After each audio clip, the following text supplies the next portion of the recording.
In 2023, I will be leading the first attempt by double amputee to summit Mount Everest.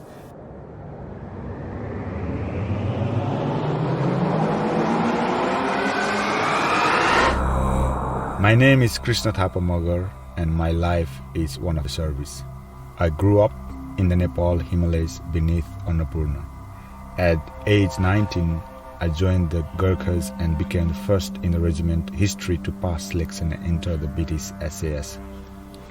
For the past 26 years, I have been served in frontline on combat mission and in a training capacity. One of my roles supporting my soldiers, my brother was a mental health specialist and mountain specialist. I have been to many dark places and know that without my own inner journey through the Buddhism and the Himalayan spiritual, I might not have served to tell the tale. Dai, thanks so much for helping me all the time in every step of my life.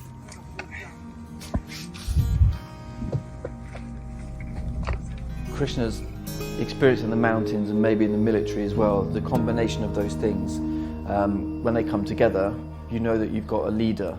My heart is in the mountain. As the first ever international mountain military leader in the SAS Mountain Troop, I have had the privilege of leading the largest UK SF and Brigade of Gurkhas summit team up Everest.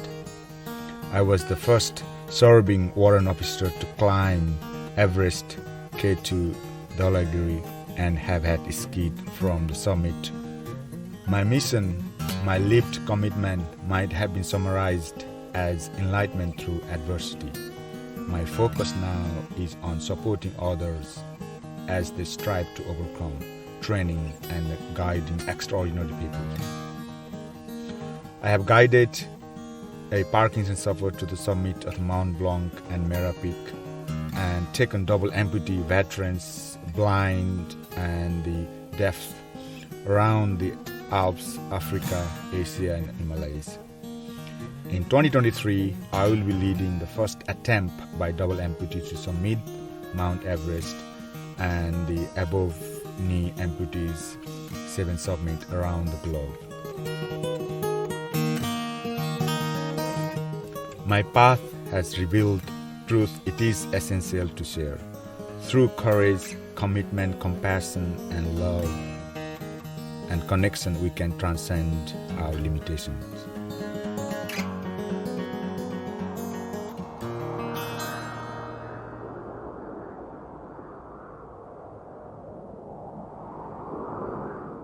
Hello, everybody, and I welcome you to today's chat interview. And this is going to be a really, really special, an amazing interview. I am here with my good friend, Krishna Thapa, who is AKA Warrior Monk. And we are going to talk about his early days, his career as a Gurkha, and then he went on to go into the SAS. And for those people that are not from the UK and don't understand what that is, that's the special forces over in our country. So Krish has done many, many things, along with climbing Everest a lot of times.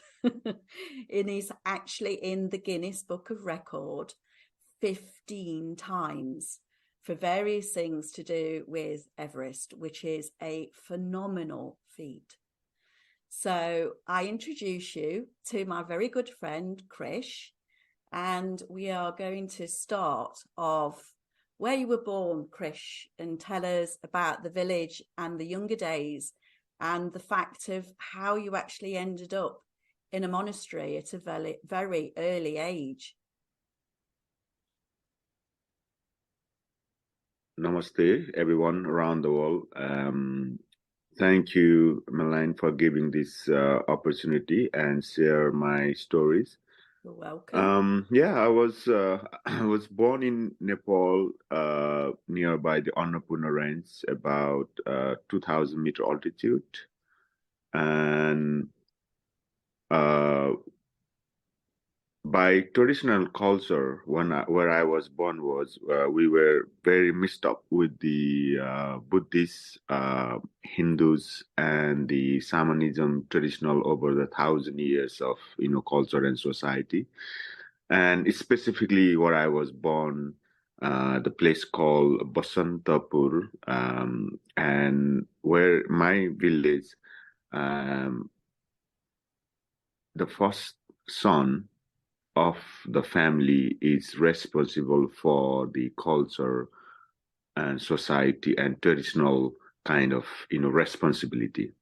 So me being a first son from my family, so from the age 4 onwards, and I've been handed over the responsibility of like worshiping every morning, have a cold shower, and every day we have got different deities or different form of energy which is actually related with the astrology. So this is the everyday, every morning grown up. Then once you became the like maybe after 10, 12, then because we have about maybe 60, 70 houses in my village, from that areas within the village we have got different tribe as well, like like maybe 10 or 12 different tribes. So then once you became a lot more fluent everyday morning meditation or ritual and culture, then we had some of us has to chosen to represent our tribe within our village. Then I've been chosen that, and after that, then if you became really like what you are doing and keen, and or what we call is the chosen by our ancestor. So our culture and society is driven by the ancestor, worshiping the connection with our biological and DNA clock. This is how whole system is based on aligned with the planets or universe energy. And so we as a first elder son seems to be the ladder or the bridge between the culture we're living in earth and the divine energy up in the in the sky. So this is the responsibility. Then eventually I've been chosen to represent the whole village, and this is a massive responsibility for the young boy to given that, and everything is monitored and observed by the elders of our community and society, and they will teach you, they will guide you, and then we have to follow our every path. And then once you became kind of leader in the worship or the culture, then there is one big temple in our on top of our village, on top of the mountain, and hopefully which you're gonna see Yes. in a minute when you're gonna go to Nepal. Yes, most definitely. And then every kind of week, and depend upon the like sun and moon relationship, then Yes. we have to 100 people come, 100 people come. Then you are the kind of what you are like kind of it's like a priest, or you are sitting there and giving them wisdom. People come ask a question with their like some illness, something, then you represent that and kind of try to pass the divine energy in order to protect the DNA or energy within us. And I think also today is a very special day. In fact, I think today is almost a full moon day, and then we had a really special energy. I was very fortunate in the morning and did a meditation, and yeah, it's a perfect day for podcast today as well, to share the knowledge, which I'm very, very fascinated with all this energy outside us. So whole culture and society and my grown up was like that until the age of 19. And also because where I born, I lost my grandfather in Second World War. My father was a failed Gurkhas. He tried to join in the British Gurkha for 5-6 years, and he couldn't joined the Gurkhas because of the, like lack of education, lack of physical fitness. And where I grown up in Nepal, in hill on the mountain of Nepal, we have the huge reputation of joining the Gurkhas and the warrior, like the energy we driven, especially for the men, is that the protect our family and friends. Then also that because my father failed to join the Gurkhas, then my parents have a dream of me joining the Gurkha before I even born. Right. So yeah, and then that's how much connection we have to our ancestor, to our parents.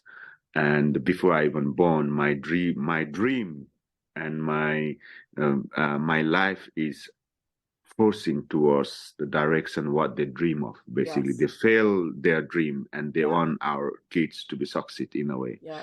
Yes. And then the other interesting fact was I wasn't allowed to born in my mom house. So my dad house and my mom house were like in the mountain, like maybe about 50-60 kilometer apart. And when my mom giving me a birth, she ran to her mom's place through the jungle, tigers, leopard, in a very hostile place in a way, in different way. Yes.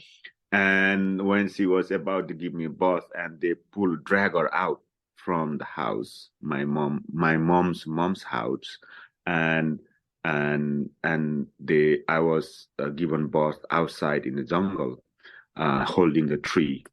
And then obviously I didn't know that, but later on, when I became a lot more, spiritual and understanding, and I did all the research, this is what I kind of my job these days.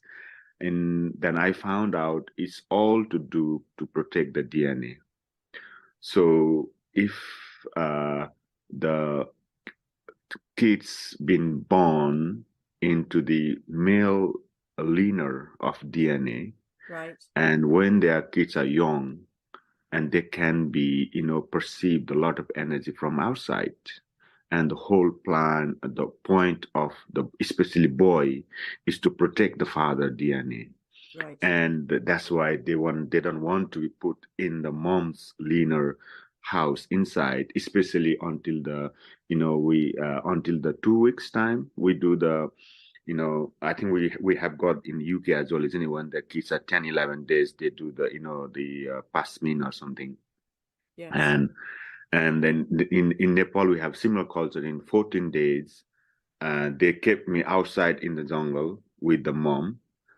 And then after 14 days, then they did all this, traditional culture. Basically, it's to do with the water, air, fire, and space, and to outside one. Then once I kind of contaminate, and my body is a lot more, okay, and outside, then they allow me to go inside the mom's house. So yeah, so this that's kind of my childhood story, and then my spiritual life, how I end up being a teaching, young age.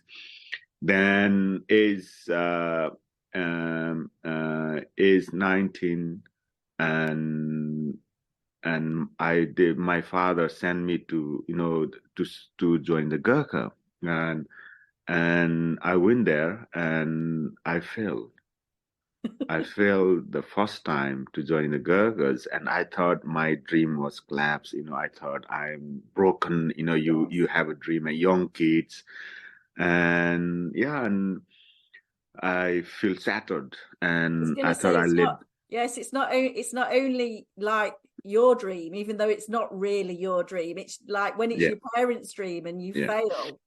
I can imagine what you thought and how you felt to the fact of what you'd got to live up to. Yeah, absolutely. And yeah, I feel shattered. But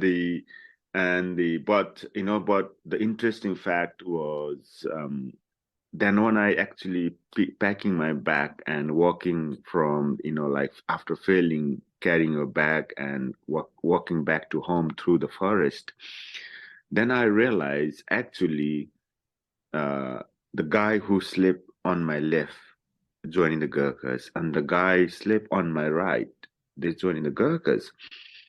And I look at and I reflect my own ability and my own weakness in a way. And then I actually see myself, oh, I was okay, like there's different like running and, like education, medicals, like maybe 100 different things process to pass. Yes. And I realized actually, oh, I was okay on, like A to B, but I wasn't good enough C to D. Then I realized, you know what, actually, I can do this thing. I'm not failing. Actually, I realized the day I fail, I pass the selection, even though I coming back towards the house with my mom and dad crying. But the important thing I learned failing first time in my life being, like pujari or monk in village and the seeing like kind of, some sort of, representatives from my tribe and culture yet again come and feel is that the life will teach us as long as we willing to learn from that mistake and as long as we not became wounded with that situation. I think every situation is life is full of situations is in any way. Either we can learn, become wiser and move forward, or we become wounded and depression and give ourselves hard time. That's only the choice we have. So, and once I actually coming back, and that's what I said, you know what, I'm gonna work on now. The day I come back, the first thing in the morning, I wake up, early morning, purely then training, running with a basket on my head up and down in the mountain. Every other people think I was crazy, from this side to that side. But actually what people think is there's always thinking anyway, and they're gonna think anyway because either you're good. Some people they're gonna think good, some people they're gonna think bad, some people they're gonna think you are stupid. But the thing is, what you are driven by, what the purpose we have, and once you have clear within yourself, no one need to know. Doesn't really matter what people are gonna think. They're gonna think regardless anyway. Yes. So if you have that reason, and sometime, and also other thing I learned is sometime we think stepping backwards is, we think we fail, but actually stepping physically back in our life, actually we moving forward in a long term. I think that's what me failing first time. It's actually, I learned so much about life. Yes. I learned to pick up my, think and reflect my own, emotion, health and physical and what are the, put in different kind of conceptual mind and work with it, work on it and, can succeed. So, this is the kind of my story. And also one thing I really like to share is my kind of when I was maybe 10, 11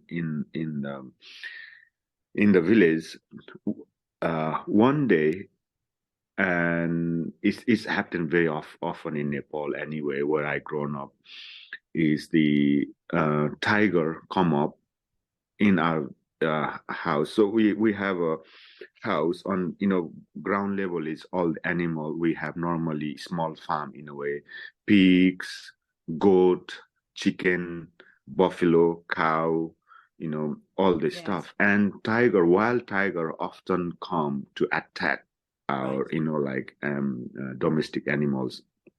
One day when I in the middle of night and I wake up and there's our pigs downstairs were shouting run around, and obviously there's tiger was attacking them, and I was just 11. I was, to be honest, I was setting myself like full of like what the hell I'm gonna do. And I remember my mom come out from her bed in the mountain and had a small stick and beating the tiger. beating the tiger on on That's their back. crazy. And I was just looking at, from the, bed like this one. I see my mom hitting the tiger, and then a pig is trying to, run around. And the weird thing was, tiger was looking at my mom and looking at the tiger. And then I was, contemplating in my mind, the tiger must be thinking, oh, you are just a woman, you're not gonna kill me. And then he's focusing on the tiger. He's just looking at my mom, and it's like, oh, you can't do anything. You just keep looking at tiger. I'm like, I was just thinking in my mind, what the hell is going on? And after maybe a couple of minutes, my mom is trying to, he is going no, and she's asking help. Yes. Then I hear this man voice, from other side of my village, is, one of my village uncle, and he must realize, oh, it's tiger attacking the pig, and, like Krish pig. And once the minute the man voice come out from other side, then tiger run away. So I think the interesting for me is like, even, the animals or animal instinct, or the difference being the, so we call the mother and father, or male or like male and feminine, feminine, and this thing is that how much as a woman, still willing to give up for to save the animals, to save the kids and thing. She didn't really think about herself and putting herself there. And also, a kind of the dedication as a mother have for us, and the energy they gave us. And also, even driven, whole world is driven and, established by the mothers and feminine energy. Yes. Yet again, when it comes to the life and death situation, when it comes to the, survival, I think we have got, like how the energy can, dominate one to the another in a different way. And then, like by just seeing that tiger run away from that is all, for me, it's kind of tried, when I was 10, 11 years old, story, just kind of maybe some of the people can understand the way I, grown up in a mountain culture society, and, the danger of being fortunate to be alive so many ways. Yeah. I mean, your childhood is absolutely incredible. But when you talk obviously about your experience and obviously like the male dominated aspect of that, where you went when you did get into the Gurkhas, and then from the Gurkhas, how many years was it then to when you actually went into the SAS? Yeah, it's almost like 18, 19 years I was with the SAS, yeah. So how long were you in the Gurkhas when you actually got in there before you moved to the SAS? 6 years. 6 years with the Gurkhas. Right. So a long time then, obviously, with the SAS. Yeah. And this is always in our conversations previously, when we've had many and some very, very interesting ones, which hopefully we can bring into the front when we do other interviews further on down the line. But because of your background and because of obviously the situations that you would have been put in within what you did within the SAS, obviously very male dominated environment, it always interests me to how you brought your philosophy and what you learned in the village, the Buddhism, obviously everything that, how on earth you brought that into the SAS and a male dominated environment, and you actually made it work. I mean, some of the things that you tell me just blow my mind, but if you just like to explain how you brought that energy in and what you used to do and how you used to do what you used to do through learning your meditation and helping all of your colleagues through certain scenarios. Yes, I think very pertinent point in this, modern, so-called the modern era. I think we almost forget how important to have the feminine energy or the, like divine. In a way, I see the feminine is as a divine energy, the creation of the whole universe and the life is through the feminine, through the mothers. And, just putting me uh, going back to the some of the ritual is that the Nepal is the only country yet in the world who worship the feminine energy, who worship the woman as a god. And but and also I think the understanding is that God need to save, God need to look after. And there is actually saying in our culture and society, if a mother need a peaceful time and environment, son has to go on the war. So I think it's the direct understanding of the responsibility,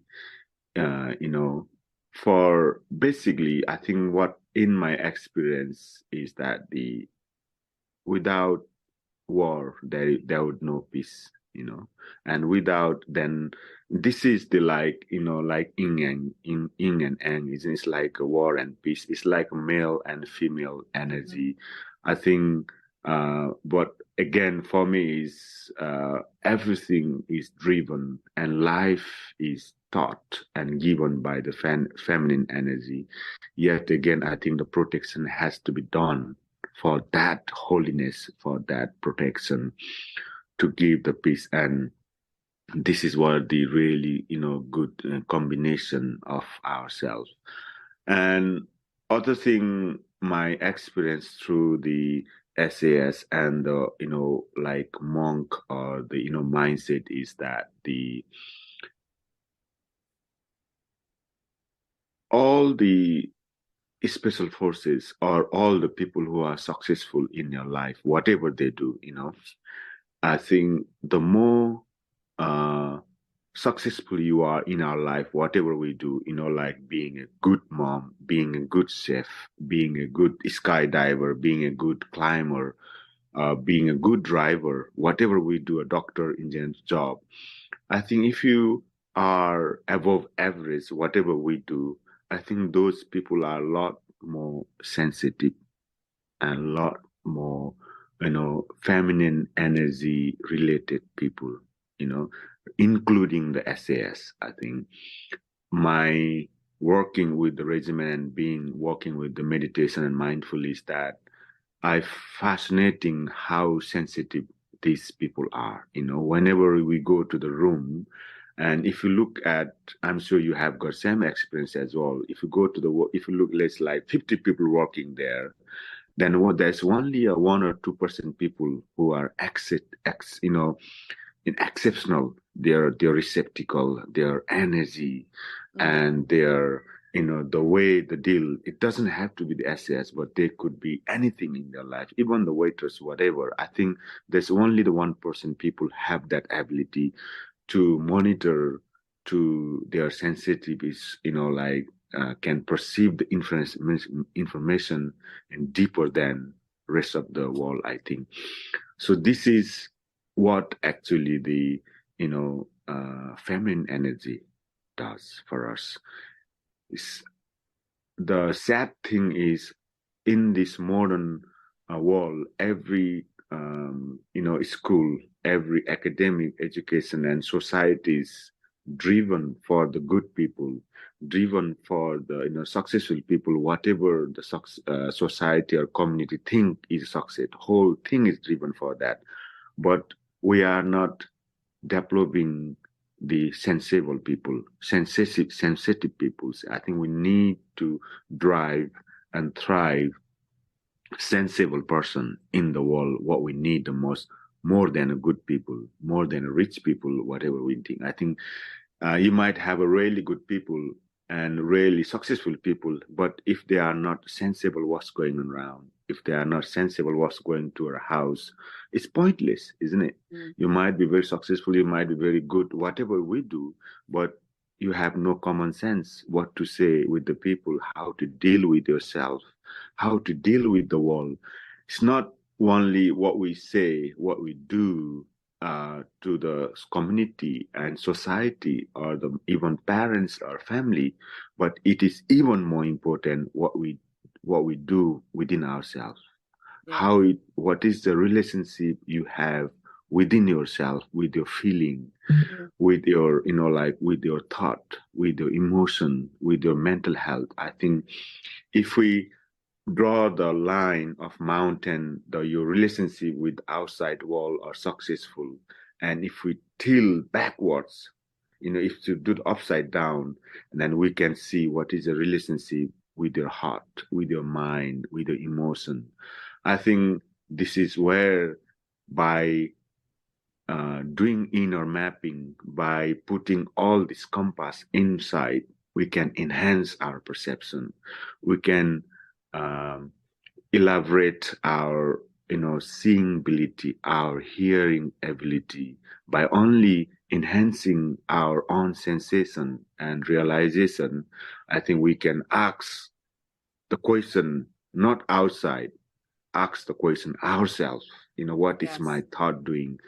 And one of the greatest thing I realized today is that if we have that question before we speak or before we put together outside, actually we can save the life, we can break the life, and saving and breaking life is also, there is a different way we can do. We can be, idiot, and we can be conscious, we can be, intellectual, but we can have the same effect.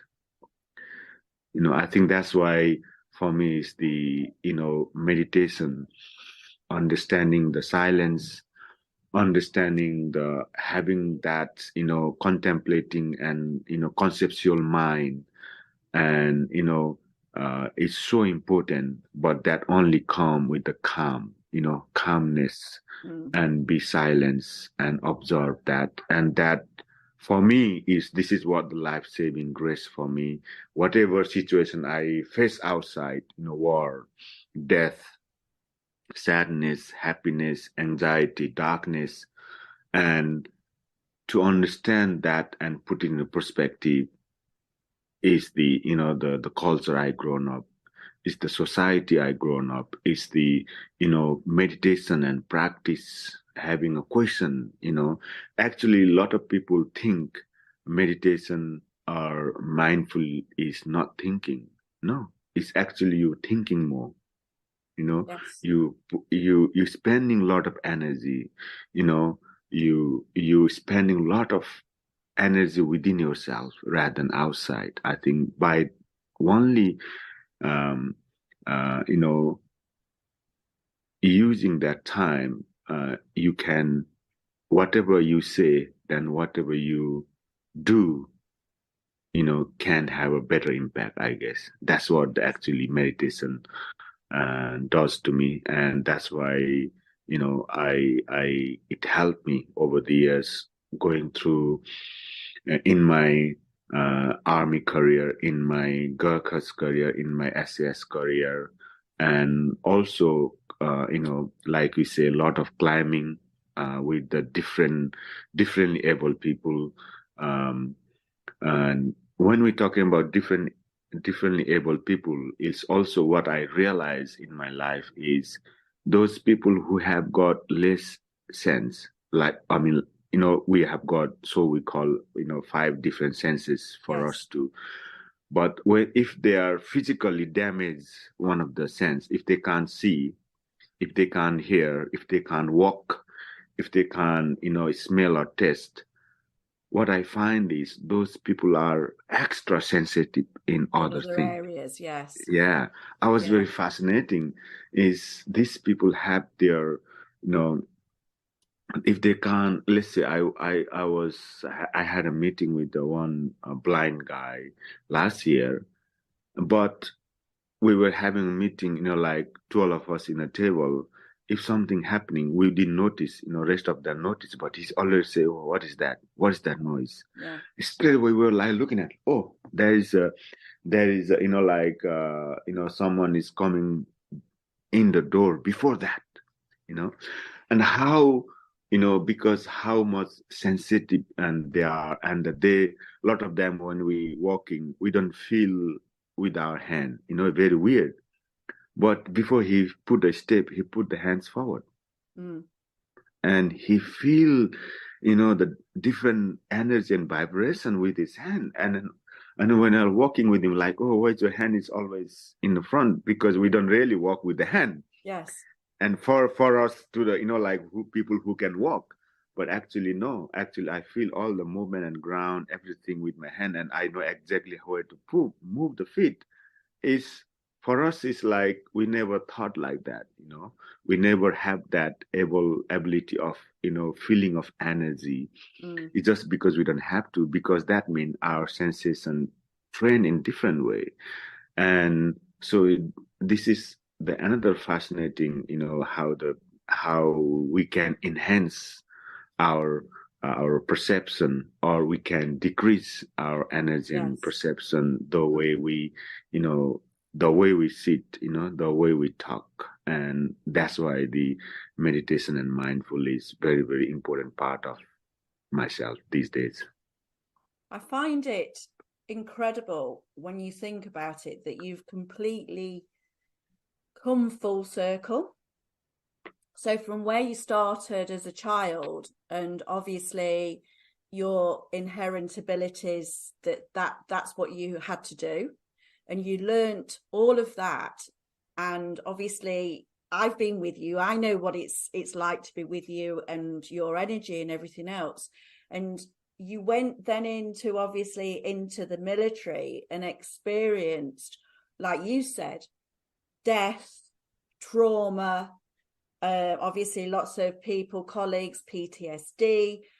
You can only imagine all of the things that then you went through, but then you've used all of that again with what you learned in the beginning, and even more so now, to bring it full circle, to help those people that are in that situation, that suffer from, like I just said, from PTSD, anxiety, and all kinds of ailments, and the people that you've assisted up to the summit of Everest, like Harry, for instance, who's the first double amputee with his legs to go up to the summit of Everest.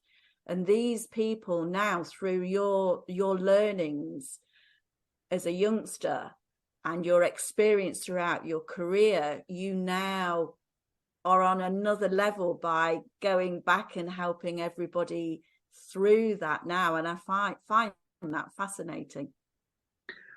Yes, I think you're right. I think on my experience, where my milestone to turn inwards was in wartime, when I was jumping from the 30,000 feet in the Afghanistan, and our brief was we have to land in 100-meter distance, within the 100-meter area. It's a pitch black nighttime, jumping with the full fighting gear, in order to save the life of other people who've been taken by the bad guys in there. And then the brief was, if we miss the landing point by 100-meter left or right, we'll be dead, because of the areas IED and middle of nowhere. Yeah. And we had a briefing few hours before in the daytime in order to jump in the nighttime. Yes. And my realization is that when we talk about the death, no one talk, and we're talking about real death. Yes. No matter who we are, no matter how rich we are, no matter how poor we are. When you realize you are dying in next couple of hours, if some mistake, no one's talk. Nothing really matter in the life. Everything is everyone is in a silence mode. Everyone is looks calm outside, but lot going in their head. And this is where like it's almost like even though you have all the energy is I think going spending within us, like, oh, I got this, I got family, I got friends, I got parents, and then now you are almost gonna die. You don't know you're gonna be alive or not. In that moment, everyone became silence, everyone became calm in a way, and they're just contemplating, visualizing, and put their analytical mind what they have done and what they haven't done. And this is where the really good time I realized in my life also. But the way I did was in few hours before the jump, and I visualized myself jumping from the plane and dying, dying on the ground, and coming back alive when I open the eyes, in the room. And that's what the meditation is so powerful, because then when I was actually jumping in the nighttime, then my mind was already comfortable to die. Right. It's already comfortable with uncomfortable. Yes. Like the judgmental mind and judgmental, our thought process is giving so much hard. And actually by visualizing that and by understanding the death ourselves, and once you have that experience, then you became a death, once you became a death, and once you became a danger, there is no danger. You are the danger in a way. You are the death, And one of the things through the meditation, what meditation try to teach us is we whole aim of the meditation mindfully is actually is learning to die. Mm-hmm. Yes. It's not learning. A lot of us, we don't talk about this, modern world in a way. We think we never die. Everyone die. And if you look at even more in a deeper perspective and look at different dimensions, all our body and our thought and our action is to survive. Mm-hmm. Every thought process come in our mind is to protect us, to protect and to survive. And once you go beyond that, our sensation, once we step over and you see the life from other side, see the life being a death, see the life being alive, see the life with the sadness and happiness, is all the part of us being alive to survive. Then once you became that, once you became the, whatever the danger, whatever the fear, then there is no fear at all, I think. And that is one of the essence of the meditation. That is actually the essence of the, culture and society is try to teach us the life in a different way, more than us being a human. Basically, you have to almost become inhuman in order to know and realize and to give the value of a life, who we are and what need to be done. Yeah, and that's one of the experience I draw through, and how the meditation helped me to overcome that situation is to visualizing, is to understand the life. And actually, once you understand the life is that, then we can put whatever we do in our life a lot more clearer. There is, and we can put the vision, whatever we're doing, but also learn to live in the moment, learn to be more alive with the situation and the love Mm-hmm. or emotion, what we decided to do in our life. I think that's also one of the, critical part of the meditation and awareness and awakening us to understanding more deeper meaning. It's interesting that you say that, Krish, because I mean we've had many discussions on death, and obviously you've looked death in the face many times. I've experienced going home. I know what the death process feels like. I know what it feels like to leave your body and where you go and how you feel, which is absolutely incredible. And also, and I don't know whether you know this, but back very long time ago in like ancient Egypt, with some of the high schools of learning, when you were born, the things that you learnt all the time was to die. So from a very early age, as soon as you were born, that was your whole life. You learned, the process was learning how to die. So I find that so interesting with you actually saying that, because with what you discuss, I mean, it's very rightly so that we are innately made to survive. Our whole instinct as a human being is to survive. And that fear comes in through that survival. You know, I've got to survive, I've got to live. And even when, and I'm sure you'll laugh at this, even when people are ill or they think there's something wrong with them, the fear that goes obviously within them, because that they think they're going to die. You know, that's the thing. And I say to people, well, that's the only sure thing that we've got. We're going to die. True. All of us. That's it. That's the only thing that is dead certain. At some point, we are all going to die. And if people were more comfortable with the fact of that death process, and to be comfortable to the fact that we're a soul and we're just here having this human experience, and the way that we react to everything in the world, I've said to you, you've said this to me, like, it makes life so much easier. It makes, like you say, you can live in the now if you drop the survival and the fear aspect to it all. Yes, absolutely. This is the one of the essence of Buddhism philosophy, is that the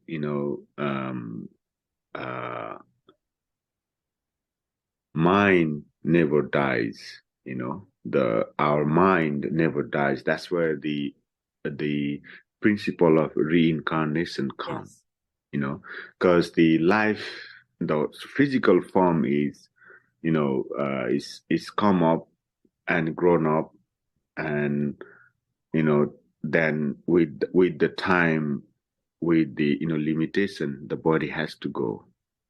But what we accumulated with our action, with our thought, the energy form will always go to the other one. That's because end of the day, whatever we see outside, whatever we don't see outside is energy anyway. Yes. I think one of the very, very tangible example is that,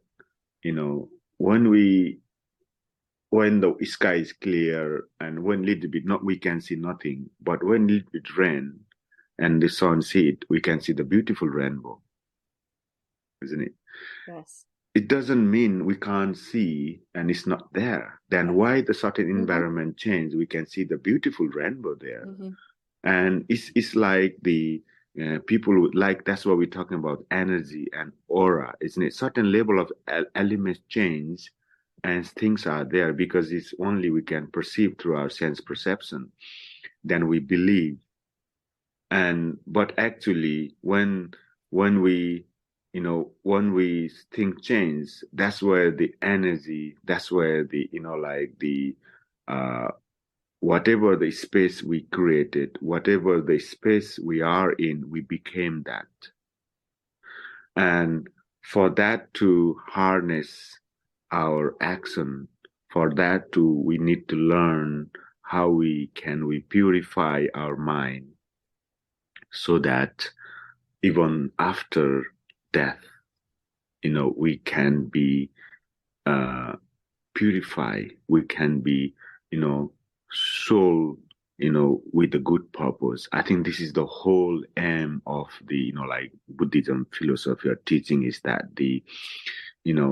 how can you become that, karma? How can you create that karma when you become the next life, whatever, or with your mind being, conceived in a different human or different living creature, then we have a kind of painless or new life. So this is the one of the key teaching factor in the Nepalese culture and society. It's nice now that obviously with everything that you do, because you do a lot to assist people through the meditation, through the mindfulness that you do. And again, coming from obviously that kind of environment through the Gurkhas, the military, the SAS, it's good that you put yourself, which is a male dominated environment most of the time, in who you see, who you talk to, and what you do, to be able to put that out there for the male energy, for the males to realize that it's okay to be able to feel, it's okay to see energy, it's all right to meditate, it's okay to go within. And the element to, like we said to before, is to drop some of the ego. I mean, a lot of people say about destroying the ego and getting rid of it. I still believe to a degree you always need the ego, but the ego doesn't have to run the show. It shouldn't run the show. But during, I mean, I don't know what you think on that. Yes, I think it's the you are right in the environment and the equally the culture of the driven man, or the driven is everything driven by the energy within us. It's sometimes we often underrated, or we often don't consciously think that all the action and the reaction come in our mind out of blue. We never look into that, the male dominated environment, where is actually energy come within us, and how's that energy manipulate our action outside, is the underlying dormant of all the energy and thought form is through the feminine energy, or so we call the subconscious mind. So this is why I think one of the things I really learned is that even though small practice, if we observe our breathing every hour or so, our breathing dominated from left nostril to right nostril and right nostrils to left nostril is to domination of the energy. Like prana, from the right is male, masculine dominated, and the left side is female dominated or feminine dominated. And we can actually enhance our subconscious mind, or the feminine energy, or male, masculine energy, to just the master which side we are breathing. And what that means is that it is so important for us to understand that the energy within us have a direct implement and direct relationship the way our heart and mind thinking and synchronizing. And that's why I think for me is that even though we are not aware of the, masculine or feminine, but we can master that, and we can master that, the feeling, the action taken. One of the really good research, we obviously working with some of my really good friends, like Professor Camrys, is that how can we can actually switch the energy and then make a decisive decision according to the situation. For example, even though on my off time, I do a lot of jujitsu. I do a lot of time with the physical. Is that because end of the day, we are living creature.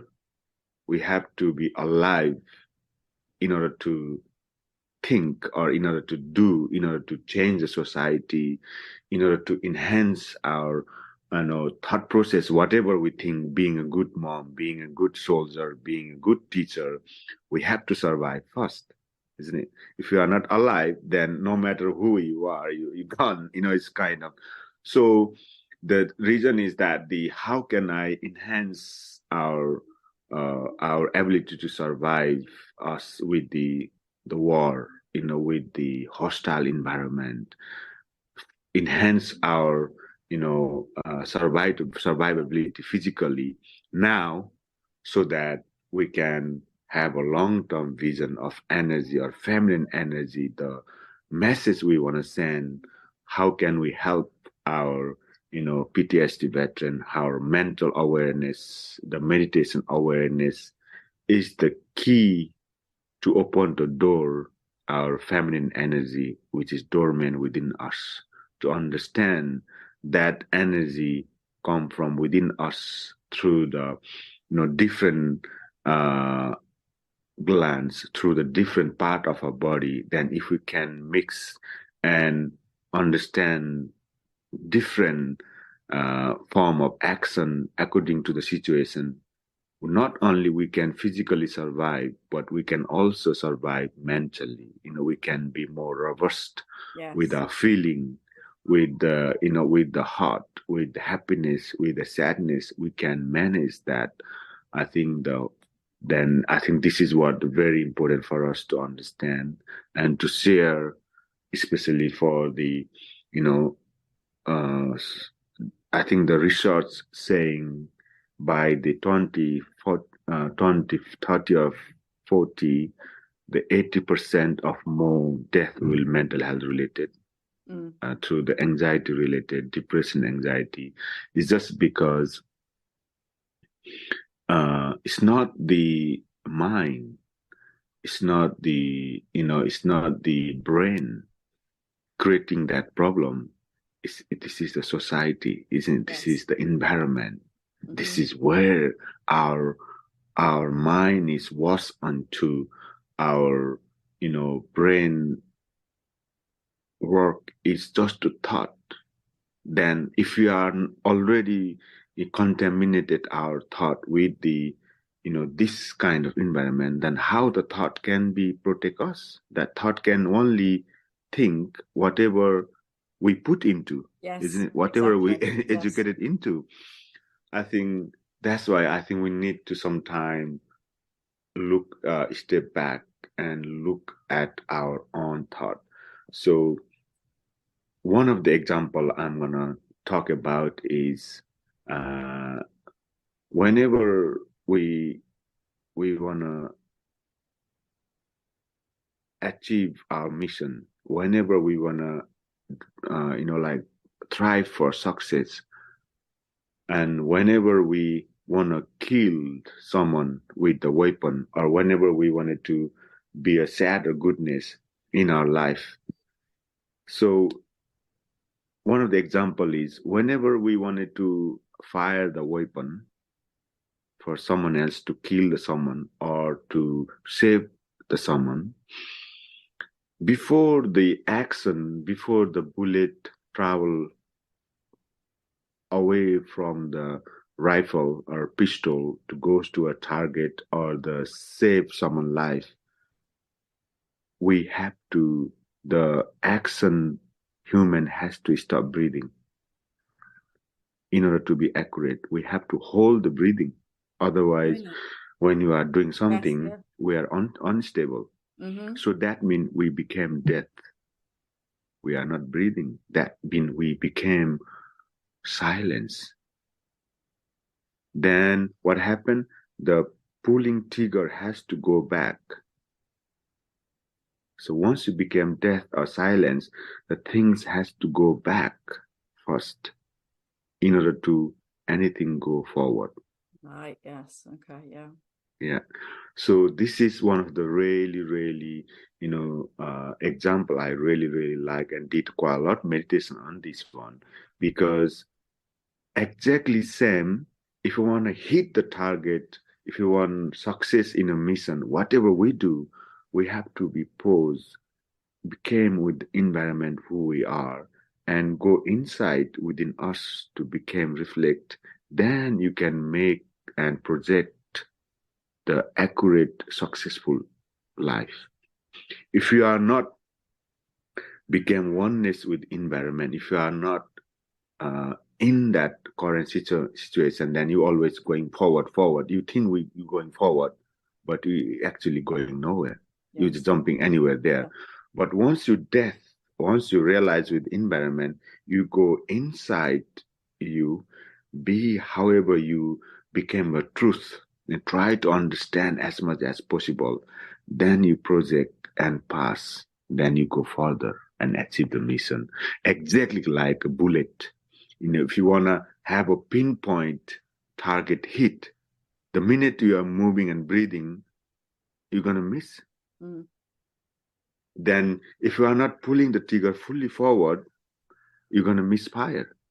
Weapon can't fire. Yes. Then once you death and realize calm and sadness, then you have a very clear vision where exactly pinpoint you're going to pull the trigger. Then hands go backwards inside deep, and you have very clear vision. Then you release the trigger. Then you hit the target. I think it's exactly, same thing in our life, the mindful meditation, awareness, we call awakening, or is that the realization with the environment, with the how can we in touch with the truth? How can we understand the more situation than ourselves? Then we project beyond ourselves. I think this is one of the realization and I do as well. It's a really good analogy, that. And it's like I say to clients regarding judgment, is to literally to stand back from that which you are going to judge before you do that, and stand back because you can see things from a different perspective completely. And that initial judgment that you are going to pass, once you can actually stand back from that and look at it from something else, a lot of the times it just dissolves. You don't, and that's one of the major things, that one of my aha moments that happened to me. There was a specific time that I literally, it was more like an out of a body experience, and there was something happening around me. And I literally stepped back from myself because I was judging a situation. And I literally, my whole being stepped back from myself, and I saw it from a completely different perspective. And from that moment on, that changed my life, completely altered my life.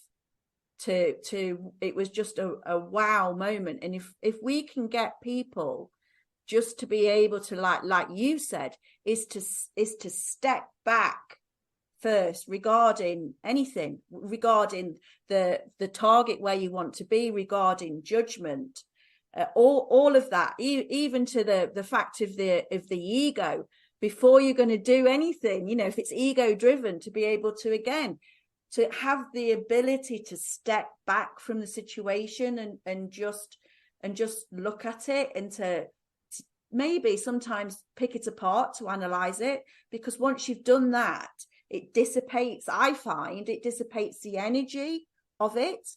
And once you've dissipated that initial energy, and it just dissolves, and it's like, wow. A lot of the times it's like, right. And you have a clearer way of thinking then going forward in a lot of things that where you want to go, what you want to do, if you can just have that ability. And it's something, it's not an easy thing, is it, Krish? It's something that you have to work at, but it's like a muscle. The more you do it, the easier it becomes, isn't it? Yes, absolutely. Absolutely. I think it's a really good way of looking at, it is the habitual, it is the habit, whatever we do, we became good at, it's the, physical aspect of a human being. That's why, we have to practice, we have to, no one is born with this, and no, even though everyone has the ability, but we don't tap into that energy and the way of life. And especially in the Western world, no one talk about this way. No one talk about the way, then how can we know? How can we overcome that? It's like exactly, like when you are driving in a highway and you see the big lorry in front of you, and you want to go forward, then you go more closer and closer, driving, try to go forward. But actually, you can't see nothing. How can we go move forward? Then if you realize, then, your mind is, you want to go forward, then you go. But if you step away and driving backwards, then you can see so much clear vision. Oh, that's there. Then you can see, then you take a time, you take a deep breathing. Oh, this is a time now. You can, it's exactly same analogy in life as well. But in the normal human being, if you want to go forward, why you stepping back? Yes. It doesn't make sense, isn't it? Yes. Yeah, Because, exactly. Yeah. and our mind is programmed to like, no, Chris, you need to go forward. Why the hell are you going backwards? I want to go there in time. No, just learn to be relaxed, learn to be step away. Then you can actually see more further. Then you can choose the time. This is the beauty. You can choose. You don't have to be, move forward, basically. If you can just step back and see, then you have a clear vision. Then you are comfortable, you are happy, you are safe, but it is against our own in tune, isn't it? It's against our own willingness, basically. But that's where I think we talked about before. That's what I said. We have to develop our realization mind. We have to develop our subconscious mind, because conscious mind is only the habit and to protect our ego and identity. But subconscious mind is that they give us the different perspective of a life. Not many people have that different perspective. Not many people, they only see their own way of looking, on one kind of way of thinking, and they never have ability to look into different dimensions, different way. This is one of the very exercise we do in the SAS as well. We don't only, if you want to be good at whatever you do, it's not, maybe your perspective is less countable. You need to see the different way of perspective so that you can capture and success. If you are going with your single-minded, your own perspective, oh, this is what I'm going to do, then when something 99 situation problem is not gonna go the way you want it anyway, then how can you succeed? Then you need to give the 360 different perspective, so that your mind is already in position whatever the situation changes, your mind has already done the pre-conceptualization, pre-visualization, Yes. pre-analytical meditation, so that you're not going to surprise, so you're not going to shock. Whole aim is to be okay, to be comply with the situation. So for that, we have to do the meditation. For that, you have to contemplate it. You have to sit down, look through, and put it in a different perspective. This is exactly in a layman term is meditation. Yes. So this is how we became success. Yeah, totally. And I mean, this is a good time to bring into the fact, if with you listening to us, listening to Krish, and you find this interesting and would like to actually be a part of what we teach, I'm happy to say that Krish is going to be one of our facilitators at a retreat that we are doing next year in March. Now, as you've gathered from what we've spoken about, we do a similar thing. I deal with regression, past lives, which is some of the things that I get to experience is pretty amazing. Also energy healing and coaching and mindfulness. And along with everything that I do, Krish is also bringing all of his talents to the table as well. We have another facilitator, Jane Denham, who is an amazing healer, has worked with many clients regarding grief and mindfulness. And all three of us are coming together and bringing all of our gifts. And we are going to be running the retreat in March. And really, it's all about stepping into your divine sovereignty. And this is what we're talking about now with Krish and myself, is once you can actually create within yourself the energy, the mindfulness, doing the meditation, the energy work, releasing the emotions that we hold deep down inside, is to what I call is to step into who you actually are, the innate being, innate soul that you are truly are, and the essence of that. And in doing all of this is what I say, is stepping into your divine sovereignty. And this is what the retreat is all about. And I will post the details and the link below this video. But if you are interested, then just click on and have a look. But we would love to see you, wouldn't we, Krish? Absolutely. Have an amazing time. Yes, absolutely. I can, assure that and guarantee that, you will come with a different perspective of life. It's purely, we've been very fortunate and to have that, ancient way of growing up in my life, and then learn through the culture society before I joined the Gurkhas.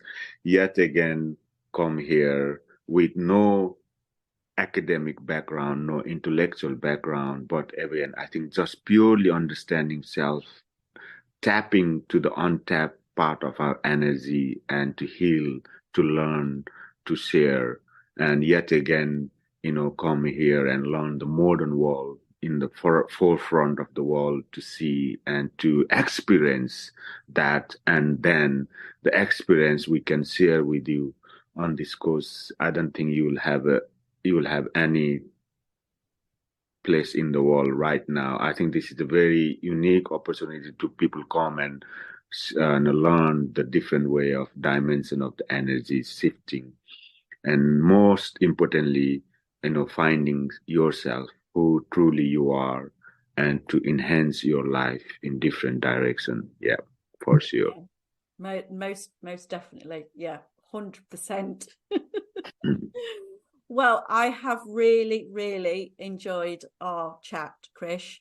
I know there is so much more we can talk about and there's so much more to say, but for today we don't want to go any further than what we've gone already, but we are going to be meeting up again, hopefully in a few months' time or a few weeks' time.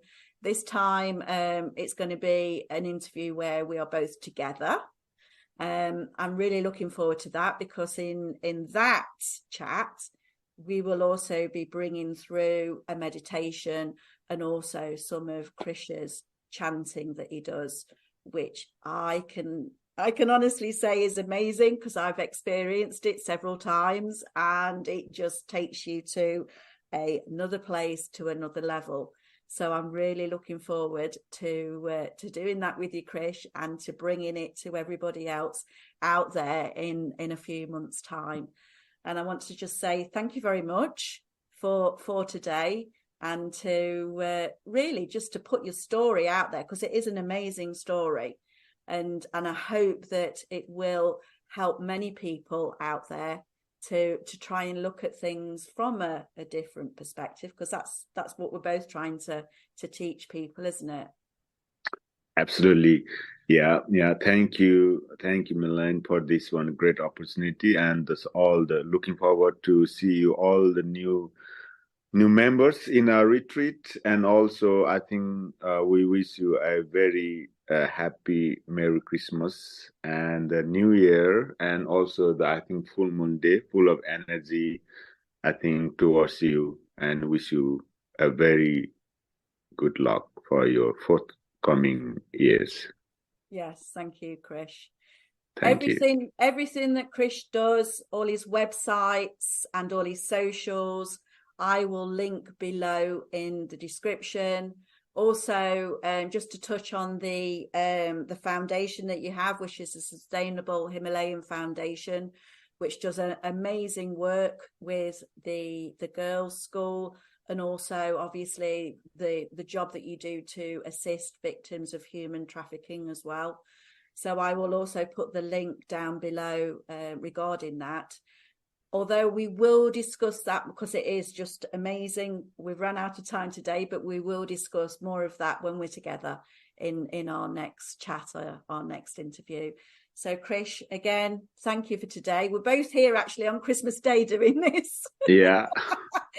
That's probably the only day we managed to get. This is our Christmas morning. Yeah. So again, namaste. Thank you from my heart, Krish. Thank you. Thank you. Thank you, everybody. I hope you enjoyed this. Thank you. Thank